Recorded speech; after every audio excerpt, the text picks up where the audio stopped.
আমার বাড়িতে 16টি ক্যামেরা লাগিয়েছে মাত্র 42,000 টাকা। It is not no more very expensive. যখন আপনার কাছে টাকা চাবেন, তারপর আবার পরের দিন দেখবেন যে ডিআইএ এখানে উপস্থিত, department of audit and inspection. আমি জানি যেখানে যায় সেখানে আগেই এমপিওভুক্ত শিক্ষকদের 1 মাসের টাকা তারা নিয়ে নেয়। I know everything. আমি আপনার মতোই তো, ওই সাংবাদিকদের মতোই তো একজন। আগে ছিলাম ওখানে, এখন আসছি এখানে, তাই না? অতএব ডিআই আবার আপনার কাছ থেকে 1 মাসের সুবিধা নিতে পারবেন না। ওটা আমি ঠিক করছি, জানি না এমন কিছু নাই। আমাদের উপজেলায় মোট 6টি কেন্দ্র আছে স্যার, কিন্তু কোনো কেন্দ্রে সিসি ক্যামেরা পূর্ব থেকে সেটিং নাই স্যার।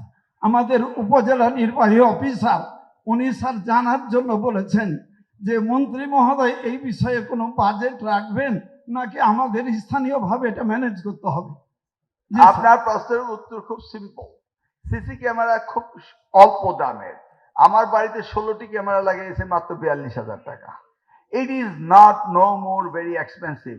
আপনার মাদ্রাসায় যদি এই ধরনের বাজেট না থেকে থাকে, আমি আপনার এটা সংকুলন করে দিব।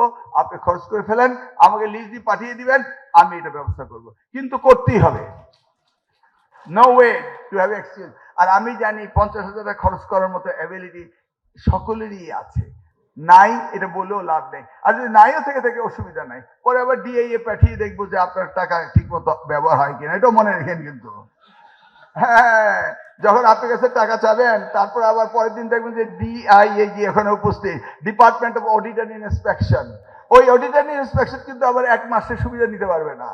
আমি জানি যেখানে যায় সেখানে আগেই এমপিওভুক্ত শিক্ষকদের 1 মাসের টাকা তারা নিয়ে নেয়। I know everything. আমি আপনার মতোই তো, ওই সাংবাদিকদের মতোই তো একজন। আগে ছিলাম ওখানে, এখন আসছি এখানে, তাই না? এখানে আসার সুবিধা আছে, জেনে আসছি। অতএব ডিআই আবার আপনার কাছ থেকে 1 মাসের সুবিধা নিতে পারবেন না। ওটা আমি ঠিক করছি, জানি না এমন কিছু নাই। সুবিধাটা কি জানেন?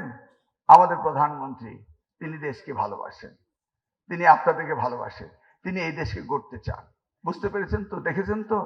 একজন মন্ত্রী ট্রাফিক সিগন্যাল পার হতে গেছিল, পুলিশকে গিয়ে বলতেছে তার পেট্রোল, যে ওই আগের গাড়িটা ছেড়ে দেন না, দিয়ে আমাদের যেতে দেন, পেট্রোল গাড়ি। আমাদের সামনে তো আবার যারা সিনিয়র মন্ত্রী হয়েছে তাদেরকে আবার একটু কখন কি বিভ্রাট ঘটে, এই জন্য একটা পেট্রোল গাড়ি দিয়েছে। তেলের বাজারও একটা পেট্রোল গাড়ি দিয়েছে। আমি বললাম না দিল হয়, বলে না, বলা যায় না কখন কি হয়। তো ওরকম একজন মন্ত্রী সামনে দিয়ে তার পেট্রোল গাড়ি গিয়ে বলছে, ওই 2টা গাড়ি ছেড়ে দিলে তো আমাদের মন্ত্রী সাহেব যেতে পারে। কারণ মাননীয় প্রধানমন্ত্রী ট্রাফিকে বসে থাকে। সার্জন বলতেছে, আর আপনাকে আমি ছাড়বো কেন? আপনার মন্ত্রী তো প্রধানমন্ত্রীর চেয়ে বড় না। ইউ সি, সকলেই কথা বলতে, এই জুলাই 36 সকলকে বাক স্বাধীনতা ফিরিয়ে দিয়েছে।